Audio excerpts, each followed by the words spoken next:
about the cost reduction, I usually think of if you want to reduce costs from a technology basis, you need to invest more. And yet capital has been sort of coming down as well. Is the capital already in place? We've talked about the technology going into the parks. How should we think about that incremental dollar of cost coming out and where that might be? I'll go back to what I was saying a little bit earlier. The way that we think about our capital allocation strategy is pretty sophisticated. And to your point, one of our objectives will always be to operate as efficiently as we can.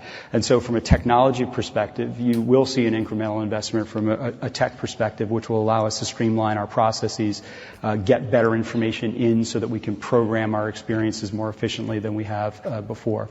So there has been an increase in technology costs, but that comes with the benefit ultimately of being more efficient and productive from a cost perspective. Okay. So Let's switch it's basically where they're at there. Here's where we want to get to. gears and talk about Florida, where there's been a lot going on lately in the headlines. Talk about to the extent that you can, has it impacted how you run your business, impacted the operations of the park at this point? Okay, so now keep this in mind, guys. We have a war, right, with Disney and the government of Florida, right? We have a legal battle taking place right now, and we have a unified front, let's say, that the company wants to establish to suggest that, look, what they are going through has impacted their business, will continue to impact their business, and, to the extent that it does, well, they're looking for legal remedy or relief, injunctive relief, in order to prevent this from going on further or preventing this from impacting their business on an ongoing basis, right? And maybe, even get some remedy there. Can't imagine something as small as this would make headlines. Right, exactly.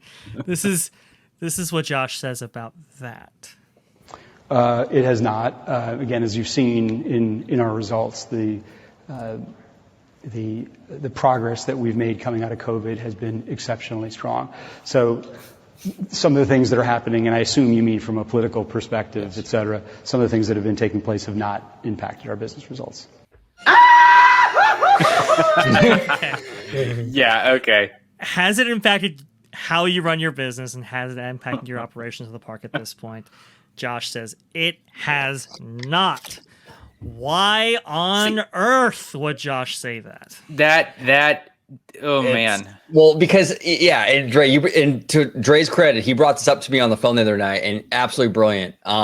Because the whole thing, and you're like you said, Dre, a united front. The whole thing has been we're being kind of like oppressed out here in Florida. Like Bob Iger's like, it's harder to do business out here, yada, yada, yada. That's the leverage that Bob Iger, and that one line that Josh said just threw everything that Iger said right out the door. Right, exactly. And here's the problem for Josh. And Josh, if you're watching, this is constructive criticism. You got to walk this back, brother. Like, because this could definitely impact not just like your chances of becoming the next CEO, but even your job. I mean, look what happened with Chapek. Well, yeah, but what happens if DeSantis? What if his legal team cites Josh's comments in the lawsuit? What if they amend it and they cite specifically what he says in the lawsuit? If they do that, I'm telling you right now, Josh's job is on the line, big time. Absolute big time. He really shit the bed on this one. He really, really did. Iger is not a happy camper. I'm sure of it. And that's why I don't think Josh had a chance as I know he's on the short list to be CEO. He's top 5 on there for sure. He's going to the Oscars and all this stuff, but I don't think he has any real chance though. I think they want a studio person. I don't think that Disney wants to have issues with Wall Street and the Hollywood community with another parks person. They didn't like the last parks person. I know Josh is his own man, but there is a bad taste. But look at the consistency of that. So you had a parks chairman who became CEO, opened his mouth where he shouldn't have.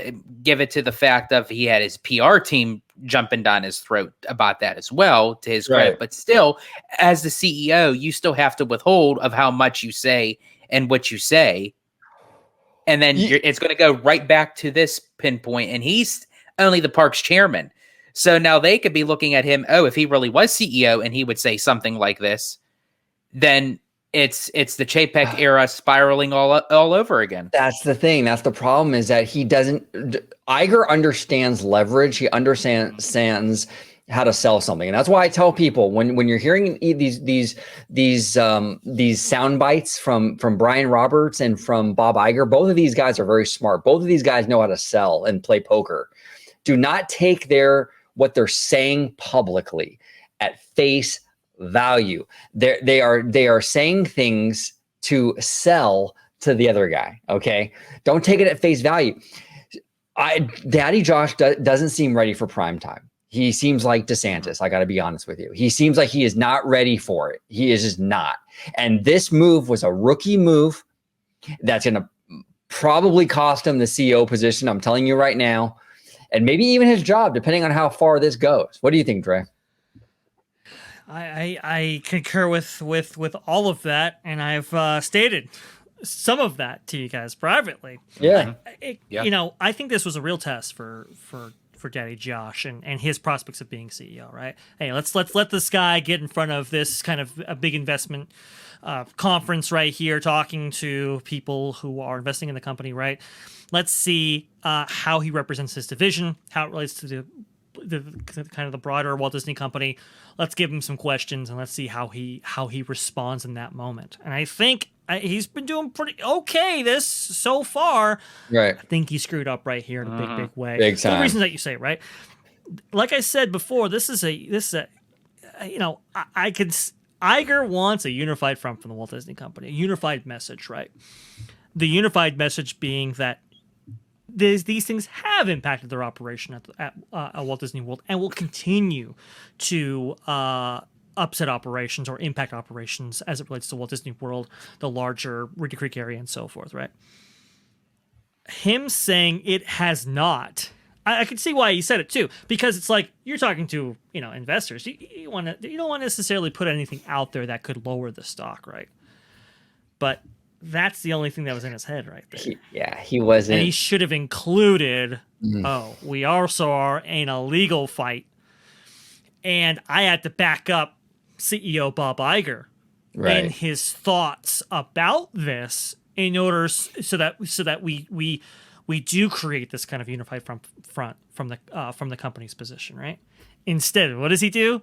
He concedes the point. It hasn't. No, it's fine. It's all good. Because he's thinking, well, because you look at that at all levels. It makes Iger look like an ass. Exactly. It puts the company more in jeopardy of the lawsuit. It gives leverage for DeSantis to have something on them. Right. It's like, which way was this in his mind that was a good idea to say? Because the basis of their complaint is this is impacting us, and this is, this is hurting our First Amendment rights, and this is prejudicial, and all these things, right? That's the whole lawsuit is predicated on how it's going to impact their business. Now this is Josh saying it hasn't impacted their business at all. So why wouldn't DeSantis pursue this, amend their filing, and say, well, we haven't impacted their business at all? Look at their head of their DPEP or Disney Parks and Experiences. So they're going to be like, why? Saying. And that's where he could actually say, so why are they suing me? Everything's all well and dandy. They might as well can just... that's exactly. A big... Why do they need injunctive relief? Shut up, George. Relief from what? We haven't done anything. It's like, shut up, George. He didn't think it through. I could say so much more. Just shut up, George. This is exactly why this guy should never be CEO. I'm sorry. Nothing against him as a person. He seems like a really nice guy. He is not ready for prime time. I have not been happy with how he's run the parks, to be honest with you. I haven't either. And this shows you he does not have the street smarts, so to speak, as they call it, to navigate these corporate and legal waters like Bob Iger. Bob Iger is a Jedi master with this shit. He's a shark. He's a shark. He's playing all kinds of chess. Okay. This guy, he's playing just checkers. I mean, that was so bad. That was Chapek level, foot and mouth, shit the bed moment. You have to know the broader context of the situation. You're not just talking to investors. You're talking on a subject as part of this ongoing dispute right here. So what you say might impact that dispute. And to not have that broader context in mind man, I mean, this just shows you he is not ready for prime time. He's not ready for the CEO position. And to be honest, he might be over his skis even in his current position. I was just going to say, honestly, I don't even think he's good. I'm sorry. Forgive me, Josh. I'm sorry. As a person, you could be a great guy. Sure he is.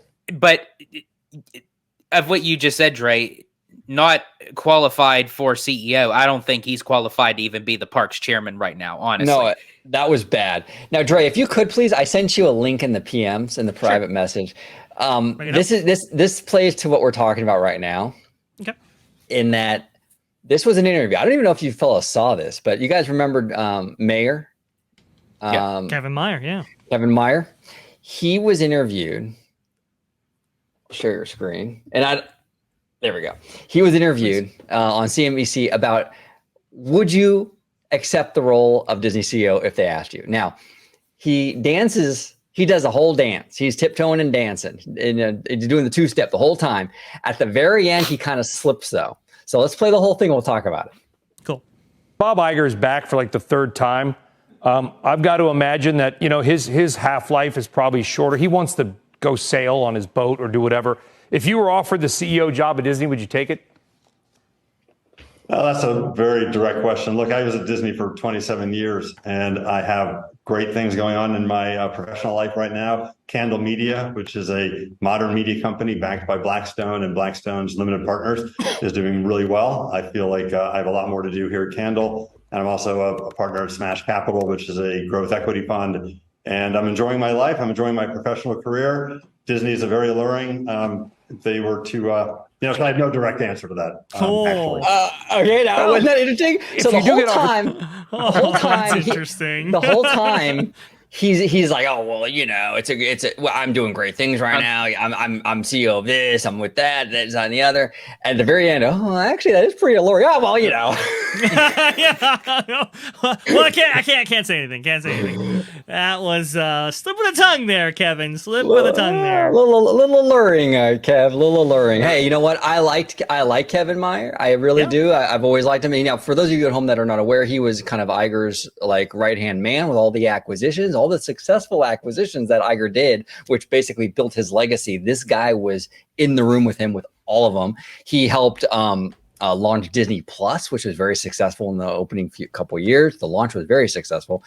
He knows what he's doing. Now, he went to TikTok and he didn't do so great over there, but he joined Candle Media or whatever with Tom Staggs. He's been very, very successful.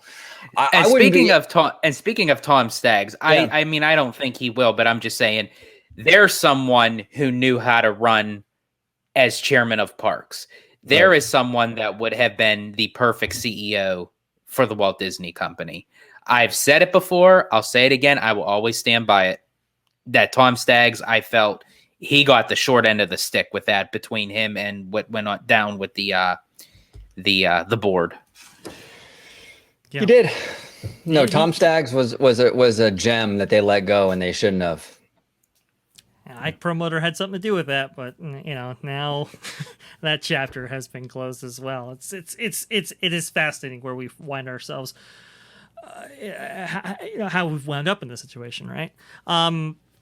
Look, Iger's looking at CEO prospects right now, and I think he's going to be testing them in various ways as they move forward here. For example, Josh DiMauro tested on the red carpet with the Oscars, right? A place in which he isn't necessarily been associated with before, right? Let's see how he does in this situation, or let's see how Dana Walden does, behind me when walking through the parks, right? And assessing their different assets in their portfolio when it comes to the parks division. Right. And I think he's testing him these kind of ways. Christine Waisons McCarthy even just attended one of these conferences. Now, I'm not saying that she's in that top 5 category, but it's like, okay, let's see how she does on her own. And I think similarly with Josh DiMauro here, let's see how he does on his own. And unfortunately, I think in this very key aspect right here, I think he shit the bed, to be honest with you. He needed to stand beside Iger. Unfortunately, he undercut him and his arguments and the arguments that they might even include in court. I don't know. I mean, you both used the term "he shit the bed." I don't know. I'll take it one step further. I think he shit in the sink and used it for a face wash. Oh man, that's horrible, bro. That where is my time? Yes, folks, we only have high-class stuff on this show. Oh man, that's Yikes, horrible. man. Now, But now, yeah, go ahead, Dre. I'm sorry. You were gonna say something.